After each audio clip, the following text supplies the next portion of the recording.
Topic संख्या 2 है class 8 का ज्योग्राफी में भूमि मृदा भूमि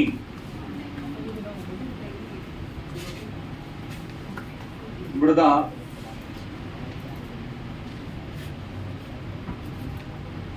जल एवं प्राकृतिक वनस्पति। भूमि मृदा जल एवं प्राकृतिक वनस्पति के बारे में जानना है। सबसे पहला प्रश्न होगा कि भूमि क्या है, भूमि का मतलब क्या होता है। तो भूपृष्ठ के जो सबसे ऊपरी सतह है, भूमि का सबसे ऊपरी सतह जिस पर मानव रहता है, निवास करता है, अपने जीवन की सभी क्रियाओं को संपादित करता है, क्या कहलाता है? भूमि कहलाता है। भूमि का जो सबसे ऊपरी तह है, जो सबसे ऊपरी सतह है, भूमि के जितना भी क्षेत्रफल है उसके 30% भाग पर भूमि का विस्तार है।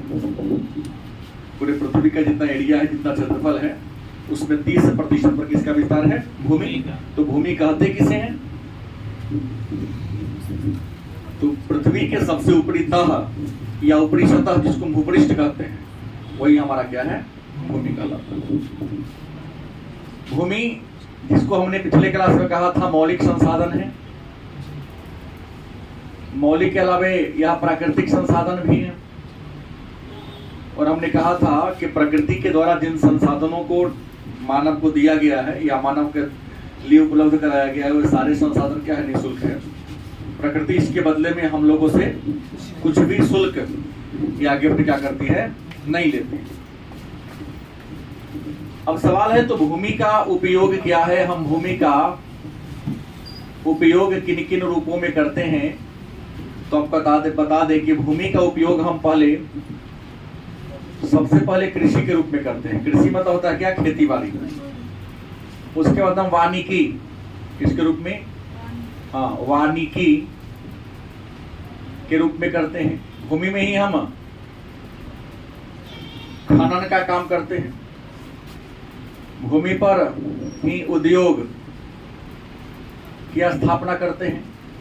भूमि पर ही हम लोग भवन का निर्माण करते हैं। भूमि पर ही पुल, सड़क, रेल, मतलब भूमि पर हम क्या क्या करते हैं। तो ये तो कुछ हो गई लिखने की बात। मानव अपने जीवन की सभी गतिविधियां कहाँ करता है? भूमि पर ही करता है। अब सवाल है ये भूमि किन किन रूपों में यूज करते हैं, हमने बता दिया आपको। लेकिन भूमि के प्रकार कितने हैं, भूमि को कितने वर्गों में बांटा जा सकता है? तो भूमि को उपयोग के आधार पर, जमीन को उपयोग के आधार पर भूमि को 2 वर्गों में बांटा गया है। हम भूमि का क्या करते? यूज करते, उपयोग करते हैं। तो उपयोग के आधार पर भूमि के कितने वर्ग हैं, कितने प्रकार हैं? 2 प्रकार हैं। पहला है निजी और दूसरा कौन है? सामुदायिक। पहला कौन है? निजी। दूसरा कौन है? सामुदायिक। निजी भूमि जिस पर किसी खास व्यक्ति का अधिकार होगा, नहीं, किसी खास व्यक्ति का जिस पर अधिकार होगा उसको निजी भूमि कहा जाएगा। और जिस पर पूरे समाज का, पूरे समुदाय का अधिकार होगा उसे हम सामुदायिक भूमि के नाम से। सामुदायिक जो भूमि होगा इसको आप लोग जानते हैं कि साझा संसाधन भी कहते हैं। साझा संसाधन भी कहेंगे। क्यों कहेंगे? क्योंकि सभी लोग इसका अपने हिसाब से यूज कर सकता है, इसलिए हम इसको साझा संसाधन के नाम से भी जानते हैं या साझा संपत्ति के नाम से भी जानते हैं। अब सवाल है कि भूमि जो मौलिक संसाधन है, प्राकृतिक संसाधन है, और प्राकृतिक जो संसाधन है वह निःशुल्क है। लेकिन आज मानव की बढ़ती भौतिक आवश्यकता के कारण पहली बात तो भूमि की जो क्षेत्रफल है वो क्या होता जा रहा है? कम होता जा रहा है। भूमि के क्षेत्रफल कम होने के पीछे रीजन ये है कि आज ग्लोबल वार्मिंग के दौर से संसार गुजर रही है। दिन प्रतिदिन पृथ्वी का तापमान, टेम्परेचर क्या होता जा रहा है? बढ़ता जा रहा है। और आप जान रहे हैं कि पृथ्वी का टेम्परेचर बढ़ेगा तो ध्रुवों पर जो बर्फ है वो बर्फ क्या होगा? पिघलेगा। जब बर्फ पिघलेगा तो समुद्र के जल स्तर में क्या होगी? बढ़ोतरी होगी। और जब समुद्र के जल स्तर में क्या होगी? बढ़ोतरी होगी, तो वह पानी धरती को आएगा ना। ऐसा अनुमान है कि इस ग्लोबल वार्मिंग के कारण संसार के जितने भी समुद्र तटीय शहर हैं अगले 2050 आते आते क्या हो जाएगा? डूब जाएगा। इसमें सबसे पहले मालदीव का नाम आ रहा है। सरकार मतलब वहां की सरकार अन्य जगह पर या पूरे विश्व का नजर है कि उसको कहीं ना कहीं शिफ्ट किया जाए।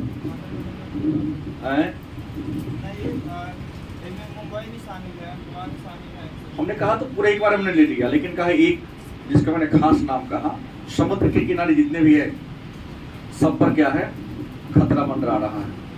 खतरा को टालना है तो क्या करना होगा? ग्लोबल वार्मिंग को कम करना पड़ेगा। ग्लोबल वार्मिंग को कम करना तो क्या होगा? आपको प्रकृति के साथ मित्रवत व्यवहार करना पड़ेगा। नहीं, प्रकृति के साथ आपको डाकू जैसा भी है नहीं करना पड़ेगा, तब जाके क्या होगा? ठीक होगा। तो क्षेत्रफल कम होते जा रहा है। तो प्रश्न है, भूमि एक संसाधन है तो भूमि को हमें क्या करना पड़ेगा? संरक्षण करना पड़ेगा। क्या करना पड़ेगा? भूमि का क्या करना पड़ेगा? संरक्षण, सुरक्षा करनी पड़ेगी। अब प्रश्न होगा कि भूमि संरक्षण या इसी को कहते हैं मृदा संरक्षण क्या है?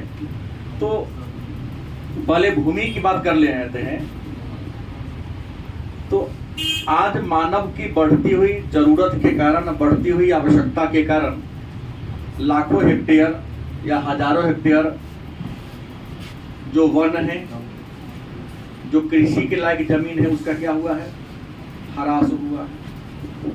चाहे रेल लाइन बनाने के कारण हुआ हो, चाहे बहुउद्देशीय परियोजना के निर्माण के कारण हुआ हो, चाहे सड़क बनाने के कारण हुआ हो, चाहे बड़े बड़े अस्पताल के नाम पर हुआ है। हर तरीके से या तो वन का विनाश हुआ है या शहरीकरण, औद्योगिकरण के विस्तार के कारण कृषि के लायक जमीन का क्या हुआ है? ह्रास हुआ है। तो हमें क्या करना पड़ेगा? वन भूमि को संरक्षण करना पड़ेगा। संरक्षण मतलब क्या होता है? मुझे बचाना पड़ेगा। तो भूमि का संरक्षण कैसे होगा? वन का तो वन को कटने से रोकना होगा। शहरीकरण का बड़ी तीव्र गति से विस्तार हो रहा है, तो शहरीकरण के विस्तार पर हमको थोड़ा सा अंकुश लगाना पड़ेगा। कहेंगे ये तो संभव नहीं कि शहरीकरण के विस्तार को रोक दिया जाए।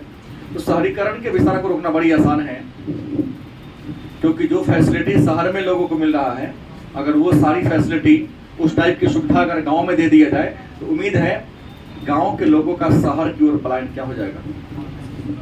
कम हो जाएगा या रुक जाएगा। लोग शहर क्यों भागते हैं? तो शहर में आने का या भागने के एक सबसे बड़ा रीजन है सुविधा। शहर और गांव में मूलभूत अंतर यह है कि शहर में सभी प्रकार की सुविधाएं आसानी से उपलब्ध है, लेकिन ग्रामीण क्षेत्र में वो सुविधा उपलब्ध नहीं है। इसलिए लोग क्या कर रहा है? छोड़ दे रहा है। तो संरक्षण करने के लिए हमें वृक्षारोपण अभियान चलाना होगा, भूमि का उद्धार करना होगा। नहीं, जमीन पर रासायनिक उर्वरक का, कीटनाशक दवा का उपयोग क्या करना होगा? कम से कम करना पड़ेगा। पशु के अतिचारण पर, मतलब ज्यादा चराई पर क्या करना पड़ेगा? रोक लगाना पड़ेगा। क्योंकि ज्यादा चलेगा तो जमीन जो घास है क्या हो जाएगा? वो फट जाएगा। जब घास उखड़ेगा तो क्या होगा? हवा का झोंका आएगा, मिट्टी को उड़ा के ले जाएगा। तो ऐसा करके हम भूमि को क्या कर सकते हैं? बचा सकते हैं। तो ये पढ़ लिए। फिर एक आ जाता है, भूमि में ही आ जाता है मृदा। भूमि का जो सबसे ऊपरी तह है, जो सबसे ऊपरी परत, उसी को कहते हैं मृदा। मृदा बनता कैसे है? तो हमने पिछले क्लास में कहा था, चट्टानों के अनाच्छादन और अपक्षयन की प्रक्रिया के द्वारा क्या होता है? मृदा का क्या होता है? निर्माण होता है। बड़े बड़े पत्थर टूट फूट के महीन कण में क्या होते? बदल जाते हैं। जब वो महीन कण में बदल जाते हैं तो उस महीन कण में जब पेड़ पौधा का क्या होगा? सड़ी गली पत्ती मिल जाता है, सर गल जाता है, तो क्या बन जाता है? मिट्टी बन जाता है। अब सवाल है, जब मिट्टी बन जाता है उस पर मानव खेती बाड़ी को क्या कर लेता है? कर लेता है। लेकिन मृदा को हमने कहा यहाँ चर्चा नहीं करना है, आगे चर्चा करेंगे। रंग के आधार पर, उसकी स्थिति के आधार पर, क्या निर्माण के प्रक्रिया के आधार पर मृदा को कई भागों में बांटा गया है। और मृदा भी प्राकृतिक संसाधन है, मृदा भी कैसा संसाधन है? प्राकृतिक संसाधन है, और यह जीवन का आधार है। मानव अपनी सभी गतिविधियां मृदा पर ही क्या करती हैं, और मृदा भी क्या हो रहा है? दूषित हो रहा है। मृदा के दूषित होने का रीजन है कीटनाशक दवा का प्रयोग, भूस्खलन, प्लास्टिक का ज़्यादा यूज कर रहे हैं, वैज्ञानिक कृषि को बढ़ावा देना भी मृदा के क्या बोल रहे हैं, क्षय होने का एक रीजन बन रहा है। ये जो बाढ़ भी मृदा के क्षरण के लिए जिम्मेवार कारक है। ये जो वर्षा होती है तो उसके साथ मिट्टी को भी क्या होता है, दह जाता है। नहीं, हवा का तेज झोंका भी, पशु के खुर से भी। और सबसे बड़ी बात है कि शहरीकरण हो रहा है, तो ग्रामीण क्षेत्र में जाके मिट्टी खरीद लेते, वहां से लाकर शहर में क्या करते हैं, ये करते हैं। यह भी मृदा के क्षरण के लिए जिम्मेवार कारक है। भाई मृदा को बचाना होगा, मानव सभ्यता को बचा के रखना है, तो मृदा को क्या करना होगा? बचाना पड़ेगा। नहीं बचाना पड़ेगा तो बीज नष्ट हो जाएगा। हालांकि बीज बचाओ आंदोलन शुरू हुआ उत्तराखंड से। बीज बचाओ आंदोलन कहाँ शुरू हुआ था? उत्तराखंड से शुरू हो चुका है, आगे बढ़ रहा है। तो हमें मृदा बचाने वाला कोई आंदोलन चलाना पड़ेगा। मृदा को बचाना है तो खेती करने के तौर तरीका को बदलना पड़ेगा, वन लगाना पड़ेगा, जुताई के तौर तरीका को भी क्या करना पड़ेगा? बदलना पड़ेगा। क्योंकि जुताई के तौर तरीका के द्वारा भी आप मृदा को क्षय होने से क्या कर सकते हैं? बचा सकते हैं। तो ये हम लोगों ने आज भूमि और मृदा को जाना। कल हम लोगों ने जल के बारे में और प्राकृतिक वनस्पति के बारे में क्या कर लेंगे? चर्चा कर लेंगे।